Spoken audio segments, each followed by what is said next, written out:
Hello दोस्तों, कैसे हो आप सब। पेपर कैसा हुआ। पीआरटी लेवल का ये सीडीपी का पार्ट है, ये आपके लिए लेकर आई हूँ। बहुत ही आसान पार्ट है ये। और सारी के सारे जो क्वेश्चन हैं वो वीडियोस में से आए हैं जो मैंने चैनल पर करवा रखे हैं। ये आपको पता चल गया होगा जिसने पढ़ा है। और अगर चैनल पर नए हैं तो सब्सक्राइब करें। सबसे पहला क्वेश्चन है, निम्नलिखित कारकों में से कौन सा बच्चों के शारीरिक विकास को प्रभावित करता है। कौन सा कारक करता है, ये सभी इसको प्रभावित करते हैं। ठीक है। अगला डिस्ग्राफिया है एक। डिस्ग्राफिया को मैं कैसे बताती हूँ, आप ग्राफ जैसे कागज पे होते हैं तो लिखने संबंधी ये अक्षमता है, लेखन अक्षमता, राइटिंग डिसेबिलिटी। नेक्स्ट है, सजा से बचने के लिए आज्ञाकारिता की अवस्था को कोलबर्ग। अब कोलबर्ग की थ्योरी में अवॉइडिंग पनिशमेंट कौन सी अवस्था में है, ये है पूर्व पारंपरिक नैतिकता, प्री कन्वेंशनल। ठीक है। नेक्स्ट है, रोर्शा शाही धब्बा परीक्षण में काले एवं सफेद कार्ड कितने हैं। अब जो टीजीटी लेवल पे था उसमें टोटल कार्ड पूछे थे, इसमें काले और सफेद पूछे हैं। कितने हैं, 5। नेक्स्ट है, ब्रूनर के संज्ञानात्मक विकास के सिद्धांतानुसार निम्नलिखित में से कौन सी चिंतन की एक विधि नहीं है। ब्रूनर की जो कॉग्निटिव डेवलपमेंट थ्योरी है उसके अनुसार न्यूमेरिक आंकिक है, ये इसमें शामिल नहीं है।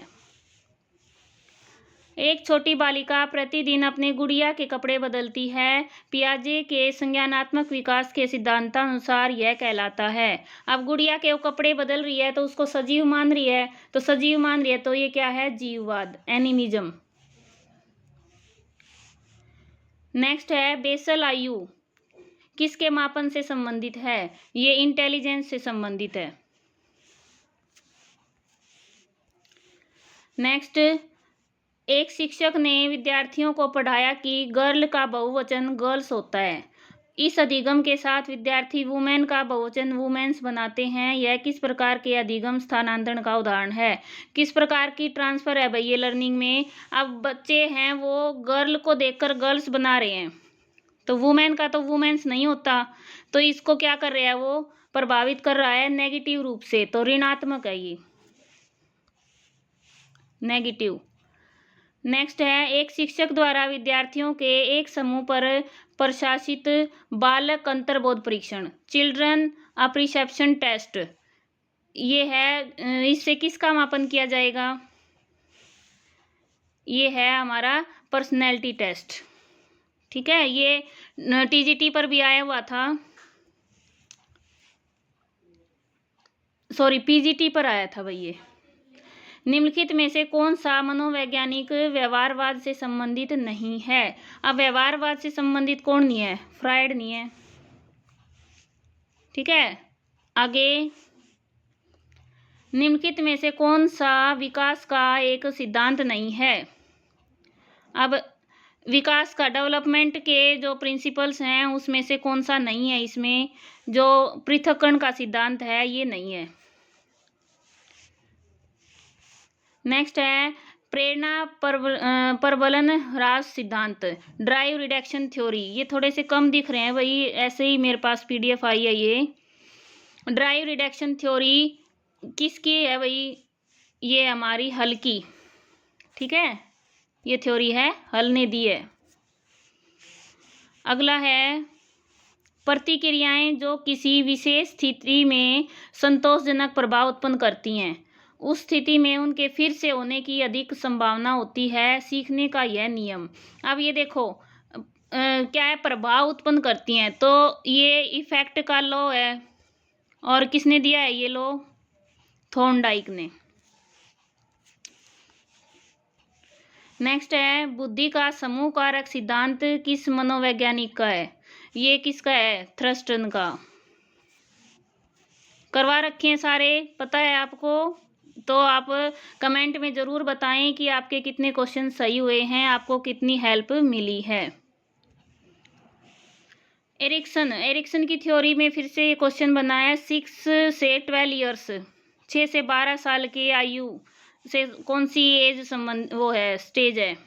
ये कौन सी है हमारी, इंडस्ट्री वर्सेस इन्फीरियरिटी, ये आ जाएगी। ठीक है। नेक्स्ट है बुद्धि का आर्मी अल्फा परीक्षण। आर्मी अल्फा क्या है, वर्बल टेस्ट है।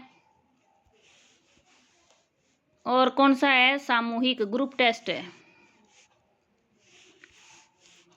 निम्नलिखित में से कौन सा युग्म सही नहीं है। अब ये मैंने नहीं करवा रखा था, मैकडूगल ने बताए हैं 14 संवेग, 14 इमोशन बताए हैं, वहां से है ये क्वेश्चन। तो इसमें जो पलायन भय है ये ठीक है, सही नहीं है बताना है ना। और ये जिज्ञासा आश्चर्य ये भी सही है। और इसके साथ ही ये जो शरणागति विषाद है ये भी सही है। तो ये हमारा ऑप्शन 2 इसका आएगा, अपकर्षण क्रोध यानी रिपल्सन और एंगर। डिस्गस्ट आना था यहाँ पे, रिपल्सन क्या होता है यानी अपकर्षण, तो इसका डिस्गस्ट आना था। नेक्स्ट है निम्नलिखित में से कौन सा सहकारी अधिगम का तत्व नहीं है।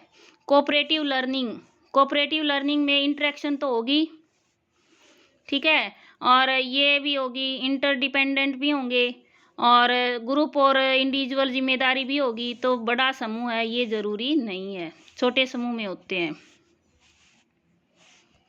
नेक्स्ट है सेल्डन ने सभी मनुष्यों को शारीरिक आयाम। अब सेल्डन की जो थ्योरी है पर्सनैलिटी की वो कैसी है, टाइप, ये मैंने बताया था आपको, करवाई भी थी। निम्नलिखित में से कौन सी व्यक्तित्व मापन की एक प्रक्षेपी तकनीक है, कौन सी है भाई। अब ये देखो इसमें खेल एवं ड्रामा है, ये आएगी प्रोजेक्टिव में, क्योंकि जो साक्षात्कार, इंटरव्यू, ऑटोबायोग्राफी और ऑब्जर्वेशन, ये तीनों है ना, ये हमारी सब्जेक्टिव मेथड होते हैं। तो इसका आंसर ये होगा। अगला है मोहन का व्यक्तित्व एवं बुद्धि लब्धि सोहन से भिन्न है। तो ये क्या है, एक दूसरे में बताई है ना, तो अंतर व्यक्तिक है, इंटर इंडिविजुअल डिफरेंसेस। इंट्रा क्या होते हैं, खुद की, अंदर एक व्यक्ति की खुद से डिफरेंस, और ये है दो की, सोहन और मोहन का अंतर बताया, इसलिए अंतर व्यक्ति का ये। निम्नलिखित में से कौन सा एक जन्मजात अभिप्रेरक नहीं है। तो अचीवमेंट है, ये जन्मजात नहीं है। बच्चों में सृजनात्मकता का विकास करना विकास के किस आयाम से संबंधित है। ये मानसिक से है, ठीक है, क्रिएटिव थिंकिंग, मेंटल डेवलपमेंट। संकेत भाषा किस प्रकार के दिव्यांग बच्चों के लिए प्रयोग में लाई जाती है। साइन लैंग्वेज किस लिए होती है, टीवी पर आपने कई बार समाचार देखे होंगे, वो साइन लैंग्वेज में समझाते हैं, तो जिनको सुनाई नहीं देता उनके लिए ही होगी ये, तो हियरिंग डिसेबल्ड। अगला है निम्नलिखित में से कौन सी अधिगमकर्ता केंद्रित शिक्षण अधिगम व्यू रचना नहीं है, यानी लर्नर सेंटर्ड टीचिंग। तो व्याख्यान, लेक्चर दे रहे हैं, सामने खड़ा होके टीचर लेक्चर दे रहा है, तो बच्चे तो इसमें कुछ कर ही नहीं रहे, तो ये अधिगमकर्ता कहाँ है, ठीक है, अधिगमकर्ता केंद्रित नहीं है। बुद्धि का त्रिविमीय सिद्धांत, 3D, 3 dimensional theory of intelligence किसकी है वही, गिलफर्ड की। वृद्धि एवं विकास उत्पाद हैं, किसके उत्पाद हैं, आनुवंशिकता और वातावरण दोनों के, एनवायरनमेंट और हेरिडिटी बोथ। अधिगमकर्ता की अभिवृत्ति, अभिरुचि, उपलब्धि यानी attitude, interest, achievement, learning style सब अलग हैं, तो ये किसको दर्शा रहे हैं, इंडिविजुअल डिफरेंसेस को।